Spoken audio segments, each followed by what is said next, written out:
1925 വിജയദശമി ദിവസമാണ് RSS രൂപീകൃതമായത്. ഇന്ന് RSSന് 100 വയസ്സായിരിക്കുന്നു. 100ാം വാർഷിക ദിനത്തിൽ മഹാത്മാഗാന്ധിയെ പുകഴ്ത്തി ഞെട്ടിച്ചിരിക്കുകയാണ് സർസംഘചാലക് മോഹൻ ഭാഗവത്. സ്വാതന്ത്ര്യ സമരത്തിൽ ഗാന്ധി നൽകിയ സംഭാവനകൾ വലുതാണെന്നും സമൂഹത്തെ അനീതിയിൽ നിന്നും ഗാന്ധിജി സംരക്ഷിച്ചു എന്നും RSS മേധാവി ചൂണ്ടിക്കാട്ടുന്നു.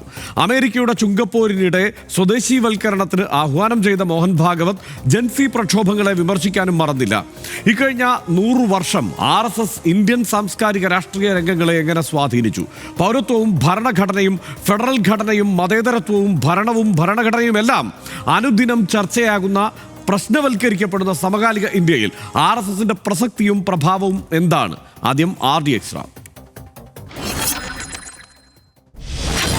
1925 നാഗ്പൂരിലെ ഡോക്ടർ കേശവ് ബലിറാം ഹെഡ്ഗേവാറിന്റെ വസതിയായ സുക്രാവരിയിൽ ചേർന്ന 17 അംഗങ്ങളാണ് രാഷ്ട്രീയ സ്വയംസേവക സംഘത്തിന് വഴിമരുന്നിട്ടത്. രാഷ്ട്രീയ സാംസ്കാരിക അജണ്ടകൾ മൂലം കഴിഞ്ഞ ഒരു നൂറ്റാണ്ടിനിടെ രാജ്യത്ത് ഇത്രയേറെ വിമർശന വിധേയമായ മറ്റൊരു സംഘടനയില്ല. ശതാബ്ദി പ്രമാണിച്ച് 1 വർഷം നീളുന്ന വിപുലമായ പരിപാടികൾക്കാണ് തുടക്കമായിരിക്കുന്നത്. ഹിന്ദു സമ്മേളനങ്ങൾ, ഗൃഹസമ്പർക്കങ്ങൾ, സദ്ഭാവന യോഗങ്ങൾ, സെമിനാറുകൾ, പഥസഞ്ചലനങ്ങൾ എന്നിവയാണ് പ്രധാന പരിപാടികൾ. നാഗ്പൂരിലെ പരിപാടിയിൽ മുൻ രാഷ്ട്രപതി രാംനാഥ് കോവിന്ദ് മുഖ്യാതിഥിയായി. സ്വാതന്ത്ര്യാനന്തര ഭാരതം വിഭാവനം ചെയ്തവരിൽ മഹാത്മാഗാന്ധിക്ക് പ്രത്യേക സ്ഥാനമുണ്ടെന്ന് മുഖ്യപ്രഭാഷണം നടത്തിയ RSS സർസംഘചാലക് ഡോക്ടർ മോഹൻ ഭാഗവത് പറഞ്ഞു. അമേരിക്കൻ താരിഫുകളുടെ പശ്ചാത്തലത്തിൽ രാജ്യം സ്വദേശിവൽക്കരണത്തിലേക്ക് മാറണമെന്ന് RSS മേധാവി ആഹ്വാനം ചെയ്തു. പഹൽഗാം ആക്രമണത്തിൽ രാജ്യങ്ങൾ സ്വീകരിച്ച നിലപാടുകൾ ഇന്ത്യയുടെ യഥാർത്ഥ സുഹൃത്തുക്കളെ തിരിച്ചറിയാൻ സഹായിച്ചു. നേതൃത്വത്തിന്റെ ദൃഢനിശ്ചയവും സായുധ സേനയുടെ വീര്യവും സമൂഹത്തിന്റെ ഐക്യവും ഉയർത്തിക്കാട്ടിയെന്നും ഭാഗവത് വ്യക്തമാക്കി. അതേസമയം ജൻസി പ്രക്ഷോഭത്തെ തള്ളിയ RSS സർസംഘചാലക് അതിർത്തികളിലെ സംഘർഷം വിദേശ ശക്തികൾക്ക് അവസരം നൽകുമെന്നും അഭിപ്രായപ്പെട്ടു. RTX rap news Malayalam.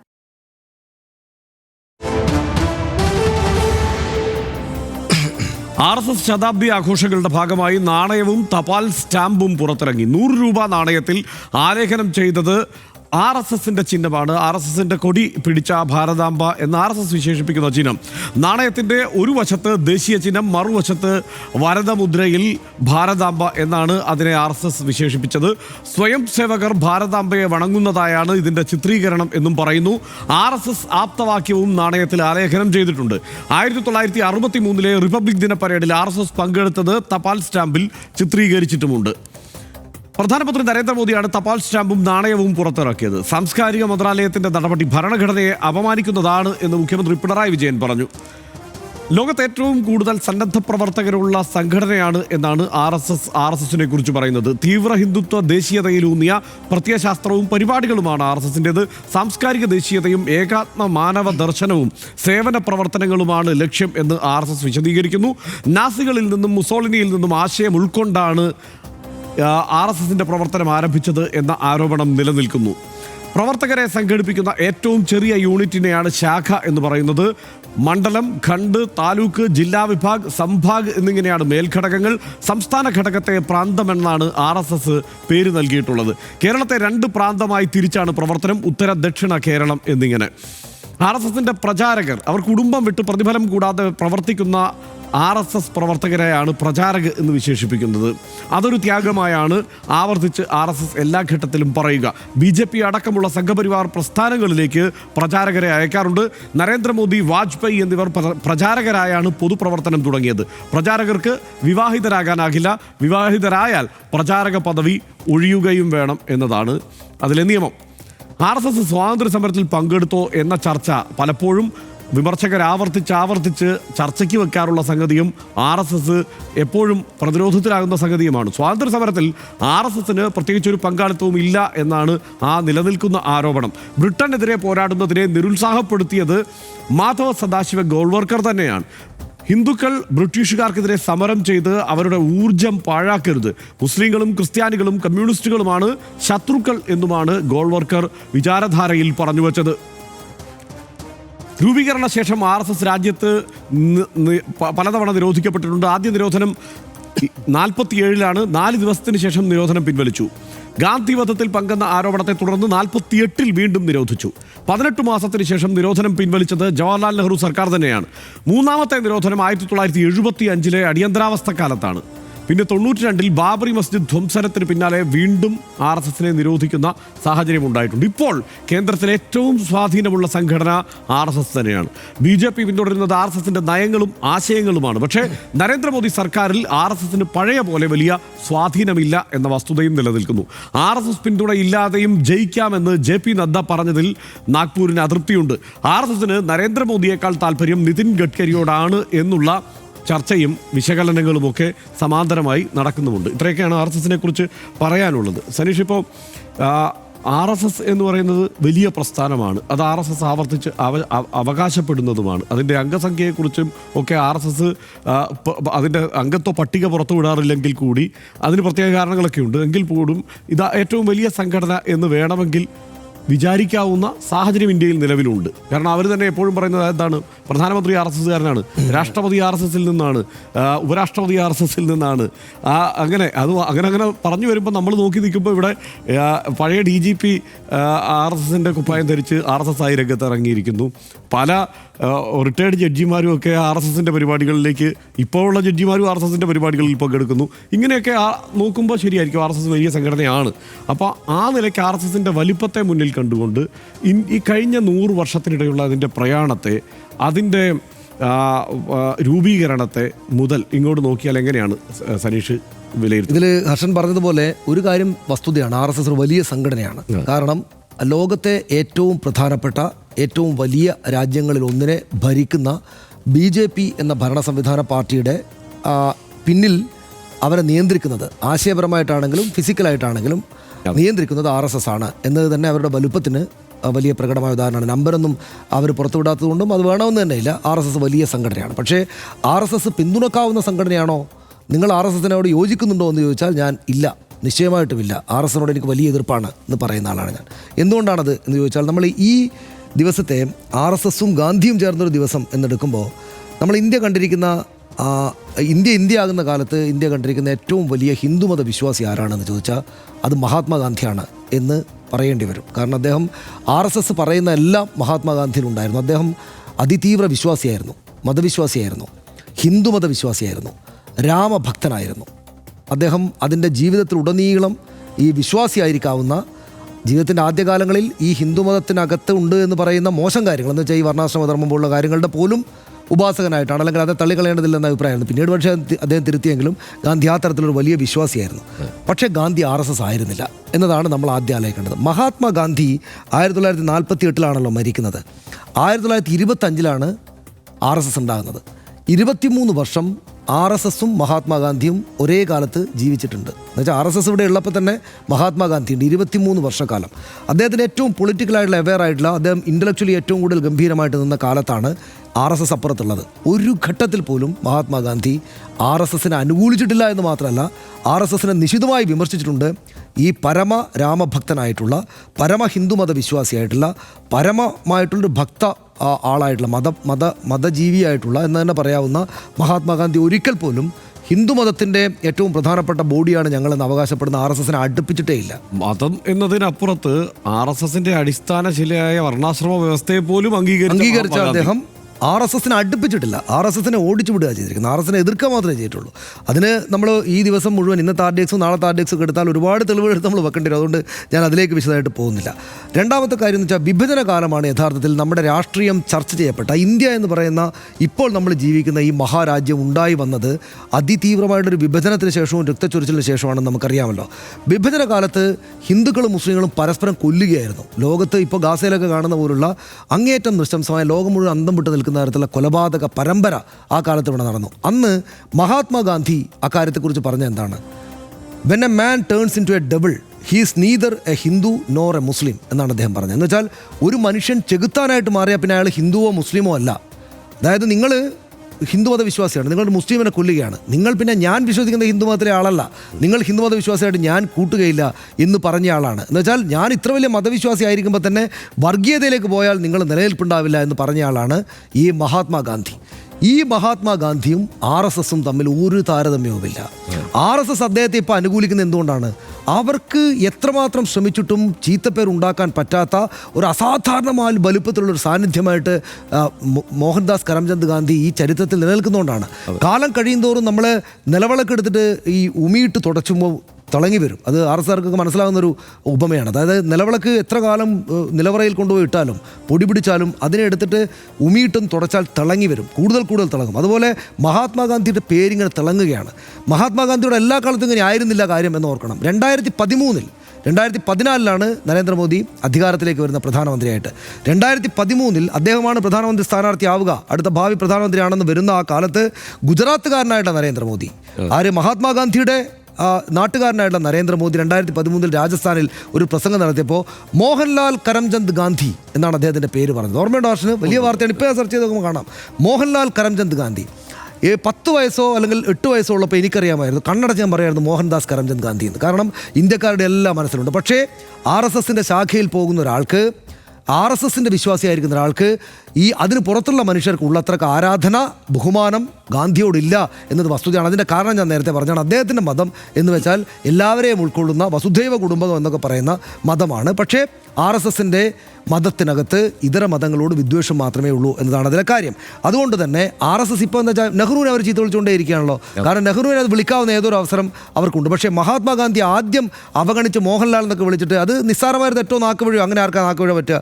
Mohandas Karamchand Gandhi ഹർഷനെ വിളിച്ചിട്ട് പാതിരാത്രി ഒരു 3 മണിക്ക് എഴുന്നേറ്റ് നമ്മുടെ രാഷ്ട്രപിതാവിൻ്റെ പേരെന്താണെന്ന് ചോദിച്ചാൽ ഹർഷൻ പിന്നെ എഴുന്നേറ്റ് ഉടനെ പറയും മോഹൻദാസ് കരംചന്ദ് ഗാന്ധി എന്ന് പറയും. ഇല്ലേ? പറയില്ലേ?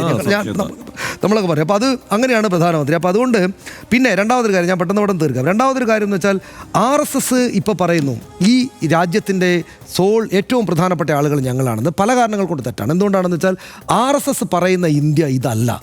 യഥാർത്ഥത്തിൽ RSS പറയുന്നത് ഞങ്ങളുടെ ഭാരതം എന്ന് വെച്ചാൽ വേറെയാണ് എന്നാണ്. ഈ ഇന്ത്യ ബ്രിട്ടീഷുകാർ ഭരിച്ചിരുന്ന ഇന്ത്യയിൽ നിന്ന് സമരം നടത്തിയിട്ട് ഹിന്ദുക്കളും മുസ്ലിങ്ങളും ക്രിസ്ത്യാനികളും പാർസികളും എല്ലാവരും ചേർന്ന് സമരം നടത്തി പിടിച്ച് ഉണ്ടാക്കിയെടുത്ത രൂപപ്പെടുത്തിയൊരു ഇന്ത്യയാണ്.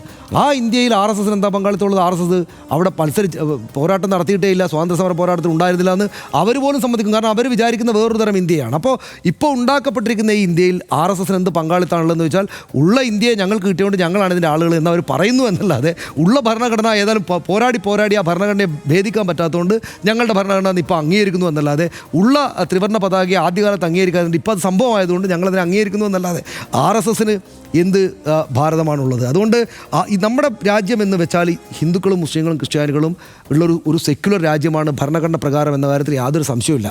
പക്ഷേ സെക്യുലറായിട്ടല്ല. അപ്പം നേരത്തെ പറഞ്ഞില്ലേ, ഹിന്ദു ആണെങ്കിലും മുസ്ലിം ആണെങ്കിലും നിങ്ങൾ ഒരാളെ കൊന്നാൽ നിങ്ങൾ ഡബിളായി കഴിഞ്ഞാൽ പിന്നെ നിങ്ങൾ ഹിന്ദു മുസ്ലിം അല്ല എന്ന് പറയുമ്പോൾ അത് മഹാത്മാഗാന്ധി ആ വിഭജന കാലത്ത് പറയുമ്പോൾ വിഭജന കാലത്ത് RSS എന്ത് ചെയ്യുകയായിരുന്നു? അത് നമ്മൾ ചരിത്രരേഖകൾ നോക്കിയാൽ വിഭജന കാലത്ത് അവർ ഇമാതിരിയുള്ള നൃശംസമായ കാര്യങ്ങൾ ചെയ്യുകയാണെന്നുള്ള ബ്രിട്ടീഷ് സർക്കാരിൻ്റെയും അക്കാലത്ത് മറ്റ് സ്വതന്ത്ര സംഘടനകളുടെയും ഒക്കെ റിപ്പോർട്ടുകളുണ്ട്. അപ്പോൾ അവരങ്ങനെയാണ്. അപ്പോൾ പിന്നെ ഒരു കാര്യം കൂടെ പറഞ്ഞാൽ നിർത്താം ഹർഷ. അതായത് ഇനിയുണ്ടെങ്കിൽ ഞാൻ പറയാം, RSS ഇപ്പോൾ ഒരു വൻ ശക്തിയാണ് എന്ന് പലരും വിചാരിക്കണം. നമ്മുടെ ചെറുപ്പക്കാരായ ജേർണലിസ്റ്റുകളൊക്കെ വിചാരിക്കുന്ന RSS വമ്പൻ ശക്തിയാണെന്നാണ്. RSS വലിയ സംഘടനയാണ്. ഇപ്പോൾ ലോകത്ത് വലിയ സംഘടനകളുണ്ടാകും, പക്ഷേ അവർക്ക് രാഷ്ട്രീയമായിട്ടും മറ്റൊക്കെ ആ തരത്തിലുള്ള ശക്തി ഉണ്ടാകും. പക്ഷേ അതുകൊണ്ട് അവർ വൻ സംഭവമാണോ എന്ന് വെച്ചാൽ ഇന്ത്യയുടെ മൊത്തം പ്രതിനിധാനം ചെയ്യുന്ന സംഘടനയാണോ RSS? അല്ല. എന്തുകൊണ്ടെന്നാൽ ഇപ്പുറത്ത് ഹിന്ദുമതത്തിനകത്ത് തന്നെയും ബഹുഭൂരിപക്ഷം ഗാന്ധി മാർഗത്തിലുള്ള വിശ്വാസികളാണ്. അവർ വിശ്വാസത്തെ അവരുടെ മൂല്യബോധമായിട്ട് കൊണ്ടു നടക്കുന്നത്. അത് വിശദാംശങ്ങളിലേക്ക് ഞാൻ പോകുന്നില്ല. പക്ഷേ വോട്ടിൻ്റെ കണക്കെടുക്കുക, RSS ആണല്ലോ RSS സപ്പോർട്ട് ചെയ്യുന്നതാണല്ലോ ബി ജെ പിക്ക് എത്രയാണ് വോട്ട് ശതമാനമുള്ളത്?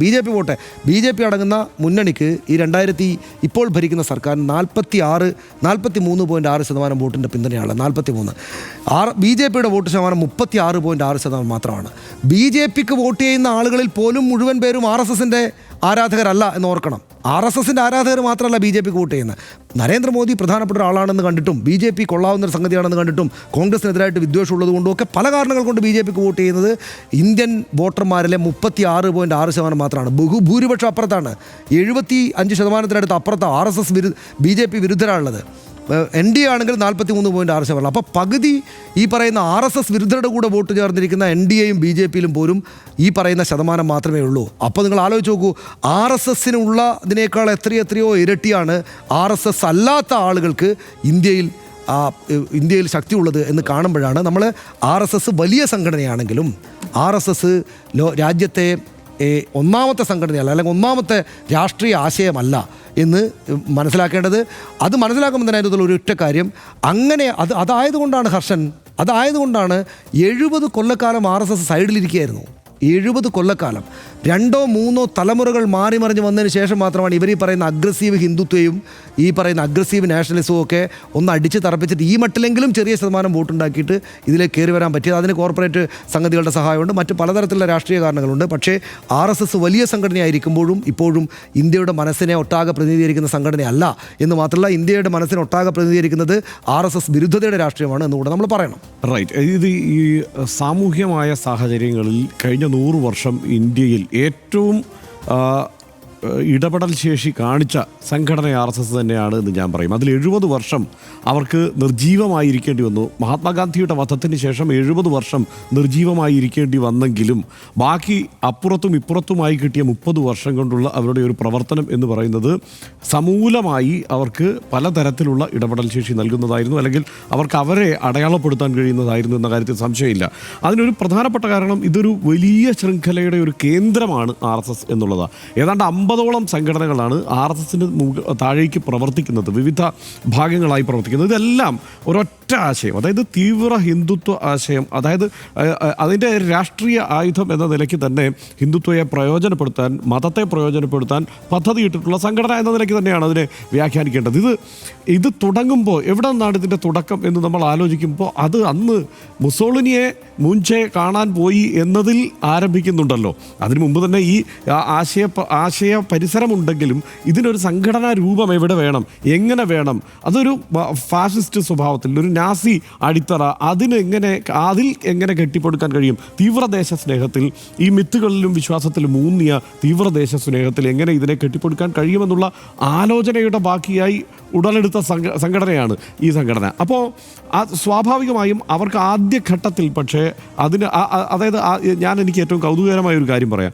ഈ എൻ്റെ സഹപ്രവർത്തകനൊക്കെ ആയിട്ടുള്ള ഒരു RSS പ്രവർത്തകനും BJP പ്രവർത്തകനും ഒക്കെ ആയുള്ള ഒരു സുഹൃത്ത് ഈ 100ാം വാർഷികത്തിൽ അദ്ദേഹത്തിൻ്റെ സംഘടനയെക്കുറിച്ച് ആലോചിച്ച് എഴുതിയത് ഇങ്ങനെ വായിച്ചു നോക്കിയപ്പോൾ കൗതുകകരമായി കണ്ടെത്തിയ ഒരു കാര്യം, അതിൻ്റെ വരികൾക്കിടയിൽ അദ്ദേഹം സമ്മതിക്കുകയാണ് ഞങ്ങൾ സ്വാതന്ത്ര്യ സമരത്തിൽ പങ്കെടുത്തിട്ടില്ല. അതിന് കാരണം ഡോക്ടർ ഹെഡ്ഗേവാർ പറഞ്ഞിരിക്കുന്നത് തീരുമാനം എന്തായിരുന്നു, ഈ രാഷ്ട്രത്തെ കെട്ടിപ്പടുക്കാൻ വേണ്ടിയിട്ട് നമ്മൾ കുറച്ച് പേര് വേണമല്ലോ ഇവിടെ, അതായത് രാജ്യത്തിന് വേണ്ടി ജീവൻ വെടിയുകയല്ല, രാജ്യത്തിന് വേണ്ടി ജീവിക്കുകയാണ് ശരിയെന്ന്. അതായത് ഈ സവർക്കറുടെ മാപ്പെഴുത്ത് മുതൽ അതായത് പൂർണ്ണമായും അത് ഉള്ളിൽ കിടപ്പുണ്ട്, അവിടെ നിന്നുകൊണ്ട് എഴുതിയതാണെന്നത് കാണുമ്പോൾ നമുക്ക് മനസ്സിലാകും. അപ്പോൾ ആ ഒരു കൗതുകത്തോടെയാണ് ഈ ദിവസം ഞാനിവിടെ നിൽക്കുന്നത്. അപ്പോൾ അതിനകത്ത് എനിക്ക് തോന്നിയ ഒരു കാര്യം എന്താണെന്ന് വെച്ച് കഴിഞ്ഞാൽ, ഇതിൽ ആദ്യഘട്ടത്തിൽ ഇത് രൂപീകൃതമായതിനു ശേഷം ഹെഡ്ഗേവാർ ഇത് രൂപീകരിക്കുന്നു.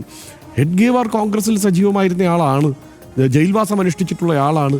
പക്ഷേ അദ്ദേഹം ആ പാരമ്പര്യം അദ്ദേഹത്തിന് പിന്നീട് 1925 ശേഷം അവകാശപ്പെടാനില്ല. കാരണം RSSൻ്റെ രൂപീകരണത്തോടെ അദ്ദേഹം പൂർണ്ണമായി അതിൽ നിന്ന് പിൻവാങ്ങിക്കഴിഞ്ഞിരിക്കുന്നു. സവർക്കർ സ്വാതന്ത്ര്യ സമരത്തിൽ പങ്കെടുത്ത ആളാണ്. മാപ്പെഴുതി കൊടുത്തിട്ടായാലും സ്വാതന്ത്ര്യ സമര കാലത്ത് അദ്ദേഹം പങ്കെടുത്തിട്ടുണ്ട്, അവിടെ നിന്ന് ജയിലിന് പുറത്തു വരാൻ ശ്രമിച്ചിട്ടുണ്ട് എന്നുള്ളതൊക്കെ വസ്തുതയായി നിലനിൽക്കുന്നുണ്ടെങ്കിലും അദ്ദേഹം സ്വാതന്ത്ര്യ സമരത്തിൽ പങ്കെടുത്തിട്ടുണ്ട്.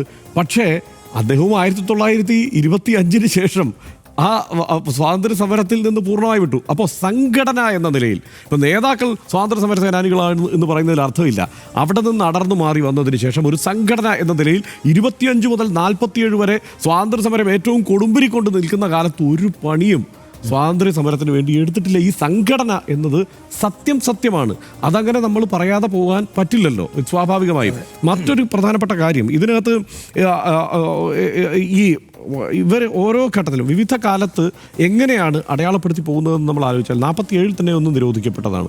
വിഭജന കാലത്ത് ഉണ്ടായ സംഘർഷങ്ങളുടെ മൂലകേന്ദ്രങ്ങളിൽ ഈ RSS ഉൾപ്പെടുന്നുണ്ട്. അപ്പോൾ അതിനെ നമ്മൾ ഇപ്പോൾ കുറേ വർഷങ്ങൾക്കിപ്പുറത്ത് നമ്മൾ ആലോചിക്കുമ്പോൾ നമുക്ക് അതിൻ്റെ ചരിത്ര രേഖകളിലൊന്നും വലിയ ജ്ഞാനമില്ലാതെ ആളുകൾ പോകുന്നത് കൊണ്ട്, അല്ലെങ്കിൽ നമ്മുടെ ചരിത്രം എന്താണെന്ന് പഠിക്കാനോ ആലോചിക്കാനോ വലിയ താല്പര്യമില്ലാത്തത് കൊണ്ട് നമ്മളിങ്ങനെ പോകുന്നു. സനീഷ് പറഞ്ഞത് വളരെ കൃത്യമായ ഉദാഹരണമാണ്. ഇപ്പോൾ നമ്മൾ ഗാസയിലേക്ക് നോക്കി ഞെട്ടുന്നുണ്ട്. ഗാസയിൽ 65,000 പേരാണ് ഇപ്പോൾ മരിച്ചു വീണിരിക്കുന്നത്. ഈ കുറഞ്ഞ ഏതാണ്ട് 2-2.5 വർഷത്തെ കാലയളവിൽ 65,000 പേര് മരിച്ചു എന്നുള്ളത് നമ്മളെ ഞെട്ടിക്കുന്ന സംഗതിയാണ്. അതേസമയം വിഭജന കാലത്ത് എത്ര പേരാണ് സനീഷ മരിച്ചത്? ലക്ഷങ്ങൾ. 10 ലക്ഷം മുതൽ 20 ലക്ഷം വരെ ഈ രാജ്യത്ത് മരിച്ച കണക്കാണ്. കൃത്യം കണക്കില്ല. അതായത് 10 ലക്ഷം മുതൽ 20 ലക്ഷം വരെ പേർ. അപ്പോൾ ഇപ്പം കാണുന്ന ഗാസയേക്കാൾ ഫലസ്തീനേക്കാൾ എത്രയോ ഭീകരമായിരുന്നു ആ ചിത്രം ഒന്ന് ആലോചിക്കുക. ലോകം ഞെട്ടിത്തെരിച്ച വിഭജനമാണ് ഇന്ത്യയുടെ വിഭജനം എന്ന് പറയുന്നത്. ഈ വിഭജനത്തിൻ്റെ ബീജാവാപം എവിടെയാണ്? ഈ വിഭജനത്തിൻ്റെ ഒരു ആശയ അടിത്തറ എവിടെയാണ് ഉണ്ടാവുന്നത്? അത് സവർക്കറിൽ നിന്നാണ്. ഒരു രാഷ്ട്രത്തിനുള്ളിലെ രണ്ട് രാഷ്ട്രങ്ങളാണ് ഈ ഹിന്ദുവും മുസ്ലിമും എന്ന് അവതരിപ്പിക്കുകയും ഇതിന് ആ സങ്കല്പത്തിന് ആശയ അടിത്തറ തീർക്കുകയും ചെയ്തത് എവിടെ നിന്നാണ്? RSSൽ നിന്നാണ്. അപ്പോൾ ഇതിൻ്റെ അതാ ഞാൻ പറഞ്ഞത്, ഈ RSS നിർജീവമായി 70 വർഷക്കാലം ഇരുന്നെങ്കിലും അവരപ്പുറത്തും ഇപ്പുറത്തുമായി വളരെ സജീവമായി ഈ രാഷ്ട്രത്തിൻ്റെ ഘടനയിൽ പലതരത്തിലുള്ള ഇടപെടൽ നടത്തിയിട്ടുണ്ട് എന്നുള്ളതാണ് വാസ്തവം. ഇനി മറ്റൊന്ന്, മഹാത്മാഗാന്ധിയുടെ വധവുമായി ബന്ധപ്പെട്ട് അതിലേക്ക് വന്നാൽ, 48 മഹാത്മാഗാന്ധി വധിക്കപ്പെടുമ്പോൾ ഒരു പ്രശ്നം ഈ പറഞ്ഞതുപോലെ അന്നത്തെ എല്ലായ്പ്പോഴും അതുമായി ബന്ധപ്പെട്ടുള്ള ചർച്ചകളിലേക്ക് വരുമ്പോൾ സവർക്കർക്ക് അതിൽ പങ്കാളിത്തമില്ലായിരുന്നു. അത് കോടതിയിൽ തെളിയിക്കപ്പെട്ടതല്ലേ എന്ന്. അന്നത്തെ കോടതിയുടെ ഘടനകളിൽ പോലും സാങ്കേതികമായ പല പ്രശ്നങ്ങളും ഉണ്ടായിരുന്നു. അന്ന് സ്വാതന്ത്ര്യം കിട്ടിയിട്ടേ ഉള്ളൂ. തൊട്ടു പിന്നാലെയാണ് ഇത് സംഭവിക്കുന്നത്.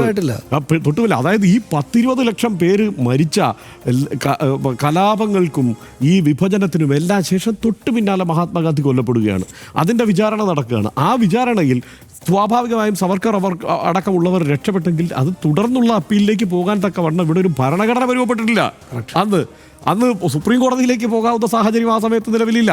ഇങ്ങനെയുള്ള സാങ്കേതികമായ സാധ്യതകളിൽ പിടിച്ച് രക്ഷപ്പെടുന്നു. പിന്നെ കപൂർ കമ്മീഷൻ വരുന്നു. കപൂർ കമ്മീഷൻ വരുമ്പോൾ എന്താണ്? കപൂർ കമ്മീഷനിൽ കുറ്റപ്പെടുത്തുക തന്നെയാണ്. പക്ഷെ അത് ഒരു അന്വേഷണ റിപ്പോർട്ട് എന്ന നിലയ്ക്ക് അല്ലെങ്കിൽ ഏതെങ്കിലും ഒരു കേസിന്റെ തുടർച്ചയിലേക്ക് പോകാൻ തക്കവണ്ണമുള്ള ഒരു സംഗതിയല്ല സ്വാഭാവികമായും കപൂർ കമ്മീഷൻ. ഒരു കമ്മീഷൻ റിപ്പോർട്ടാണ്. പക്ഷേ ആ കമ്മീഷൻ റിപ്പോർട്ടിന് മേൽ വേണമെങ്കിൽ തുടർ നടപടി സ്വീകരിക്കണോ എന്ന് തീരുമാനിക്കേണ്ടത് ആരാണ്? ജവഹർലാൽ നെഹ്റുവിൻ്റെ കാലത്താണ്. പക്ഷെ അത് തീരുമാനിക്കപ്പെടാതെ പോയത് എന്തുകൊണ്ടാണ്? അതിനും കാരണമുണ്ട്. വേറൊന്നുമല്ല, അന്നേരത്തേക്ക് സവർക്കർ മരിച്ചുപോയി.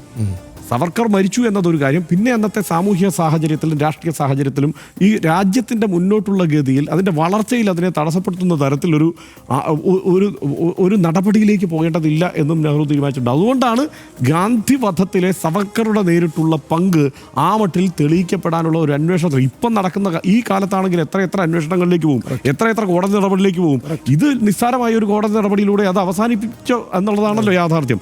ഇനി അത് മാത്രമല്ല, ഇപ്പോൾ മറ്റൊന്ന്, ഇത് സ്വാതന്ത്ര്യത്തിന് ശേഷം എത്ര വർഷമാണ് ഈ ദേശീയ പതാക? ഇന്നിപ്പോൾ എനിക്ക് ആ നാണയത്തിൽ ഇന്നലെ ഭാരതമാതാവ് എന്നുള്ള സങ്കല്പം അതുമായി ഒരു തരത്തിലല്ലെങ്കിൽ മറ്റൊരു തരത്തിൽ ദേശവ്യാപകമായി നിലനിൽക്കുന്നതാണ്. ആ ഭാരതമാതാവ് ദേശീയ പതാക പിടിച്ച ഭാരതമാതാവാണ്. ഈ നാണയത്തിൽ പോലും ഈ കഴിഞ്ഞ ഒരു വർഷക്കാലമായി ഗവർണർ ആർലേക്കർ ഇവിടെ കിടന്ന് വിറച്ചത്, ഈ ഭാരത് മാതാവിൻ്റെ പിന്നാലെ കിടന്ന് വിറച്ചത് എന്തിനാണെന്നുള്ളത് ഇപ്പോൾ എനിക്ക് പിടികിട്ടി ഈ നാണയം കൂടി കണ്ടപ്പോൾ. കാരണം ഇതൊരു പദ്ധതിയാണ്. അതുകൊണ്ട് തന്നെയാണെന്ന് ഉറപ്പിച്ചല്ലോ. ഈ നാണയത്തിൽ 100ാം വർഷത്തിലെ 100 രൂപയുടെ ഒറ്റ നാണയത്തിൽ RSSന്റെ കൊടി പിടിച്ച് നിൽക്കുന്ന സ്ത്രീരൂപമാണ് പതിപ്പിക്കപ്പെട്ടിരിക്കുന്നത്. അതെങ്ങനെയാണ് ഭാരതമാതാവ് എന്ന് വിശേഷിപ്പിക്കപ്പെടുക? അതിൽ RSS പ്രവർത്തകരാണ് ഇങ്ങനെ നിരന്നു നിൽക്കുന്നത്, ദേശീയ പതാക അല്ല എന്നുള്ള ഒരു കാര്യമുള്ള. നമ്മൾ കോൺഗ്രസിനെ അനുമോദിക്കേണ്ടുന്ന ഒരു കാര്യം ഹർഷ, അതായത് 10-70 കൊല്ലക്കാലം കോൺഗ്രസ് ഇങ്ങനെ ഭരിച്ചിട്ടും അവർ നാണയത്തിൽ അവരുടെ കൈച്ചിഹ്നമൊന്നും വെച്ചില്ല. അവരുടെ ചിഹ്നം വോട്ടിന്റെ ചിഹ്നം കൈയാണല്ലോ. അവരുടെ ചിഹ്നമൊന്നും അവർ നാണയത്തിലൊന്നും വെച്ചില്ല. പക്ഷെ RSS വന്നേരം 10ാമത്തെ കൊല്ലം അവരുടെ ചിഹ്നമാണ്. ഒരു കാര്യമാണ് ഇതിനകത്ത് അവർക്ക് എന്താണ് ഭരണഘടനയെ അവർക്ക് അംഗീകരിക്കാൻ പറ്റിയിട്ടില്ല. എത്ര കൊല്ലം? 52 കൊല്ലത്തിന് ശേഷമാണ് ദേശീയ പതാക RSS ആസ്ഥാനത്ത് ഉയർത്തിയതെന്നുള്ളത് സത്യം. എപ്പോഴാണ് നമ്മൾ ഈ പണി തുടങ്ങിയതിന് ശേഷമാണ് RSS ആസ്ഥാനത്ത് ദേശീയ പതാക ആദ്യമായി ഉയർത്തിയത്. ഇത് പഴയ കാലമൊന്നുമല്ല. നമ്മൾ പറയുന്നത് 2002 ആദ്യമായിട്ട് ആ ദേശീയ പതാക ഉയർത്തിയത്. അതോർക്കുമ്പോൾ ഒരു കാര്യം ഓർക്കേണ്ടത്, ഗാന്ധി ആദ്യമായിട്ട് പരസ്യമായിട്ട് അനുകൂലിച്ച് 2020 കേട്ടോ. നമ്മൾ ഇന്ന് ഈ പണിയെടുക്കുമ്പോഴാണ് അതെ പരസ്യമായി അംഗീകരിക്കുന്നത്. അല്ല, അപ്പോൾ ഇതിൻ്റെ ഒരു തുടർച്ച മാത്രമല്ല, ഇതിൻ്റെ അകത്തുള്ള ഒരു പ്രശ്നം എന്താ അറിയോ? ഇത് ഗാന്ധി വധത്തിലൊന്നും ഞങ്ങൾക്ക് പങ്കാളിത്തം ഇല്ല എന്നൊക്കെ പറഞ്ഞൊഴിയാൻ പറ്റുമെങ്കിലും പ്രഗ്യാ സിംഗ് താക്കൂർ, ഗിരിരാജ് സിംഗ്, ത്രിവേന്ദ്ര സിംഗ്, സാക്ഷി മഹാരാജ്, ഉഷാ താക്കൂർ, ഇങ്ങനെ ഗോഡ്സെയെ പുകഴ്ത്തിക്കൊണ്ടിരിക്കുന്നവരുടെ ബന്ധം എവിടെയാണ്? അവരുടെ വേരുകൾ എവിടെയാണ്? അവരുടെ പ്രസ്ഥാനം ഏതാണ്? അപ്പോൾ അത് ആ ഘട്ടത്തിലൊന്നും ഈ പ്രഗ്യാ സിംഗ് ഠാക്കൂറിൻ്റെ കാര്യത്തിൽ ആ വലിയ വിവാദമായതുകൊണ്ട് തള്ളിപ്പറഞ്ഞു എന്നുള്ളത് വാസ്തവമാണ്. പക്ഷേ ബാക്കിയുള്ള കക്ഷികളെല്ലാം വീണ്ടും ഗോഡ്സെയെ പുകഴ്ത്തുമ്പോൾ ഒരു നടപടിയും സ്വീകരിച്ചിട്ടില്ല RSS. അപ്പോൾ അതിൽ ആ ഗാന്ധി വധത്തിലടക്കം ഈ ഒരു സമീപനം ഉണ്ട് എന്നുള്ളതാണ്. പിന്നെ മറ്റൊരു പ്രധാനപ്പെട്ട കാര്യം എന്താണ്? ഈ പറയുന്ന സംവരണ വിരുദ്ധരാണ് എന്നുള്ള കാര്യം പരസ്യമായി പ്രഖ്യാപിക്കപ്പെട്ട സംഗതിയാണ്. സംവരണം എന്നത് എങ്ങനെ, അതായത് ഇപ്പോൾ നമ്മൾ RSSന്റെ 100 വർഷത്തെ ചരിത്രം പറയാനായിട്ട് നമ്മൾ പോകേണ്ടി വരും. എന്തായാലും നമ്മളത് ദീർഘമായി പറയുന്നില്ല. പക്ഷേ 27 നാഗ്പൂർ കലാപത്തിലും 47 കലാപങ്ങളിലും വിഭജനത്തിലും 69 ഗുജറാത്ത് കലാപത്തിലും 79 ജാംഷഡ്പൂർ കലാപത്തിലും 92 ബാബറി മസ്ജിദിന്റെ തകർക്കലിലും 2002 ഗുജറാത്ത് കലാപത്തിലും ഏറ്റവും കൂടുതൽ 2020 ദില്ലി കലാപത്തിൽ അടക്കം RSS ഒരു കക്ഷിയാണ് എന്നുള്ളത് ഓർത്തു തന്നെ അതിൻ്റെ 100ാം വാർഷികം നമുക്ക് പറഞ്ഞു പോകാൻ കഴിയൂ എന്നുള്ളതാണ്. പക്ഷേ എന്താണ്, അതൊരു വലിയ സംഘടനയാണ്, അക്കാര്യത്തിൽ സംശയമൊന്നുമില്ല. ഞാൻ നേരത്തെ പറഞ്ഞതുപോലെ പല തലത്തിലുള്ള സമൂഹത്തിന്റെ പല തലത്തിലുള്ളവർ ചേരാൻ ആഗ്രഹിക്കുന്ന, ചേർന്നുകൊണ്ടിരിക്കുന്ന സംഘടനയാണെന്നുള്ള കാര്യത്തിലൊന്നും എനിക്കൊരു തർക്കവുമില്ല. ആ സംഘടനയെ, അതായത് RSS എന്ന് പറയുന്ന പ്രസ്ഥാനം ഇവിടെ ഇല്ല, അതുകൊണ്ട് നമുക്ക് കണ്ണു മൂടിക്കെട്ടി ഇടവഴി കൂടെ നടക്കാം എന്ന് തീരുമാനിച്ചാൽ അങ്ങനെ പോകാൻ പറ്റത്തില്ല. RSSനെ കണ്ട് RSS ഉണ്ട് എന്ന് പറഞ്ഞ് തന്നെ നമുക്ക് തൽക്കാലം മുമ്പോട്ട് പോകാൻ പറ്റൂ എന്നുള്ള സാഹചര്യമുണ്ട്. പക്ഷേ ഇത്രയും വലിയ സംഘടനയാണെന്ന് പറയുമ്പോൾ എൻ്റെ ഏറ്റവും വലിയ ആഗ്രഹം RSS അവരുടെ അംഗത്വ പട്ടിക പുറത്തുവിടണം ഏതെങ്കിലും കാലത്ത് എന്നുള്ളത് തന്നെയാണ്. കാരണം അവർക്കെതിരെ ഏറ്റവും വലിയ വിമർശനം, ഇപ്പോൾ ഗോഡ്സെ RSS ആണെന്ന് പറഞ്ഞാൽ അവർക്ക് വേഗം നിഷേധിക്കാൻ പറ്റും, ഗോഡ്സെ ഞങ്ങളുടെ ആളല്ല എന്ന്. കാരണം എന്താണ്, അംഗത്വ പട്ടികയില്ല. ഒരു അംഗത്വ പട്ടിക ഉണ്ടെങ്കിലല്ലേ ഇതിൽ അംഗമാണോ അല്ലയോ എന്നുള്ളത് വിശദീകരിക്കാൻ പറ്റും. ഇപ്പോൾ CPIM-ൻ്റെ ഒരംഗമാണോ അല്ലയോ എന്ന് പറയാൻ, ഇപ്പോൾ CPM നിഷേധിക്കുകയാണ്, അയാൾ ഞങ്ങളുടെ ആളല്ല എന്ന് പറഞ്ഞാൽ പോലും അതങ്ങനെ ഒഴിവാക്കാൻ പറ്റില്ല. കാരണം അയാൾ ബ്രാഞ്ച് കമ്മിറ്റിയിൽ ഉണ്ടാവും അംഗം ആയ ഒരാൾ. അതല്ലെങ്കിൽ കോൺഗ്രസിൻ്റെ ആളെ അങ്ങനെ ഇല്ല എന്ന് പറഞ്ഞ് വെറുതെ അങ്ങ് ഒഴിവാക്കാൻ പറ്റില്ല. അംഗത്വ പട്ടികയുണ്ട് അവർക്ക്. ആ ഒരു സംഘടന അംഗത്വ പട്ടികയില്ലാതെ പ്രവർത്തിക്കുന്നത് ഇത്തരം അക്രമ സംഭവങ്ങളിൽ ഉൾപ്പെടുന്നവരെ, അതായത് കഴിഞ്ഞ കാലങ്ങളിൽ തുടർച്ചയായി ഇത്തരം സംഘർഷങ്ങൾക്കൊക്കെ നേതൃത്വം നൽകിയവരെ അങ്ങനെ എന്താണ് പെട്ടെന്ന് തള്ളിപ്പറഞ്ഞ് ഞങ്ങളിൽപ്പെട്ടവരല്ല എന്ന് ചാരസംഘടനകളൊക്കെ പ്രവർത്തിക്കുന്നത് പോലെ. ചാരസംഘടനകൾ അങ്ങനെയാണല്ലോ, ഒരു രാജ്യത്ത് പോയി ഒരു കുഴപ്പം ഉണ്ടാക്കിയിട്ട് അവിടെ പിടിക്കപ്പെട്ടാൽ അത് ഞങ്ങളുടെ ആളല്ല എന്ന് വളരെ എളുപ്പത്തിൽ തള്ളിപ്പറയുന്നത് പോലെ തള്ളിപ്പറയാനുള്ള സൗകര്യത്തിനാണെന്നുള്ള ആരോപണം നിലനിൽക്കുന്നുണ്ട്. ഒരിക്കലും RSSനെ പോലെ ഒരു സംഘടനയ്ക്ക്, വലിയൊരു സംഘടന അത്തരം ഒരു ആരോപണത്തിൻ്റെ നിഴലിൽ നിൽക്കുന്നത് ശരിയല്ലാത്തതുകൊണ്ട് ആ പട്ടിക അവർ പുറത്തു വിടുകയും അവർ സുതാര്യമായി കുറെ കൂടി 100 വർഷം കഴിഞ്ഞതല്ലേ, ഇനി കുറെ കൂടി സുതാര്യമായി അവർക്ക് പ്രവർത്തിക്കണമെന്നുള്ളതാണ് നമ്മുടെ ആഗ്രഹം. RSSൻ്റെ ഹിന്ദുത്വ പ്രത്യയശാസ്ത്രവും അടിമുടി ഹിന്ദു വിശ്വാസിയായിരുന്ന മഹാത്മാഗാന്ധിയുടെ തത്വവും ദർശനവും പരസ്പരം സന്ധിക്കാത്ത സമാന്തര രേഖകളായിരുന്നു. ഇന്ത്യൻ ദേശീയത, ദേശരാഷ്ട്ര സങ്കല്പം, നമ്മുടെ മതേതരത്വം, നൈതിക ദാർശനിക നിലപാടുകൾ എന്നിങ്ങനെ പല തലത്തിൽ പരസ്പര വിരുദ്ധ ധ്രുവങ്ങളിലാണ് ഗാന്ധിയും RSSും നിലകൊണ്ടത്. മഹാത്മാഗാന്ധിയെ വ്യക്തി എന്ന നിലയിൽ പുകഴ്ത്തുകയും അദ്ദേഹത്തിൻ്റെ ആശയ സംഹിതകളെ ഇകഴ്ത്തുകയും ചെയ്യുന്ന സമീപനമാണ് അടുത്ത കാലത്ത് RSSും സംഘപരിവാർ സംഘടനകളും സ്വീകരിച്ചു പോന്നിരുന്നത്. ഗാന്ധിജിയെ പൊതുവെ ഒരു ദേശീയ പ്രതീകം എന്ന നിലയിൽ സ്വീകരിക്കുന്നതായി RSS ഈ 100ാം വാർഷിക ദിവസം പറയുന്നുവെങ്കിലും ആഴത്തിലുള്ള അഹിംസ, മതേതര, ദേശീയത ആശയങ്ങളിൽ ആ സ്വീകാര്യത സംശയകരമാണ് എന്നാണ് RDFന് തോന്നുന്നത്. മതാധിഷ്ഠിത പൗരത്വത്തെക്കുറിച്ചുള്ള ഉള്ളതും ഏകശിലാ രാഷ്ട്രത്തെ പറ്റിയുമുള്ള ചർച്ചകളടക്കം RSSന്റെ കാർമ്മികത്വത്തിൽ രാജ്യത്ത് തുടരുമ്പോൾ ഗാന്ധി സ്മൃതി കൂടുതൽ പ്രസക്തമാകുന്നു എന്നും RDX കരുതുന്നു. അടുത്ത വിഷയത്തിലേക്ക്.